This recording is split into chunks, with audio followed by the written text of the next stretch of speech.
Hi hello నమస్తే welcome to Karthikeya cars. మీ బాలాజీ మీ ముందుగా అయితే సరికొత్త కార్తో వచ్చానండి. షిఫ్ట్ డిజైర్ విఎక్స్ఐ అండి, 2011 మోడల్, కేవలం 90,000 అయితే కనుక బండి తిరిగిందండి.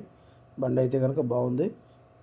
దీని కాస్ట్ వచ్చేటప్పటికి కస్టమర్ అయితే కనుక 2,30,000 ఎక్స్పెక్ట్ చేస్తున్నాడు. స్మాల్ బార్గింగ్ అయితే ఉంది. బండి పెట్రోల్ వెహికల్ అండి.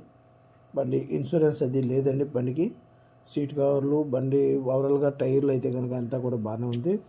ఎవరన్నా ఇంట్రెస్ట్ ఉన్న వాళ్ళు అయితే స్క్రీన్ మీద నెంబర్కి కాల్ చేస్తారండి సార్. బండి మన కార్తికేయ కార్స్ ఉంది. ఎవరన్నా ఇలాంటి వీడియోస్ ఎన్నో కావాలంటే 10 మంది మిత్రులకి షేర్ చేయండి. 10 మంది మిత్రులు సపోర్ట్ చేయండి సార్ మా ఛానల్ని. కార్తికేయ కార్స్ వైజాగ్. మీ ఈ కారు గురించి ఫర్దర్ డీటెయిల్స్ అయితే కనుక కార్తికేయ కార్స్ పైన కనిపించే స్క్రీన్ మీద కనిపించే నెంబర్కి ఫోన్ చేస్తారండి సార్. మా ఛానల్ని లైక్ చేయండి, 10 మంది మిత్రులకి షేర్ చేయండి, మా ఛానల్ని సబ్స్క్రైబ్ చేసుకోండి. కార్తికేయ కార్స్.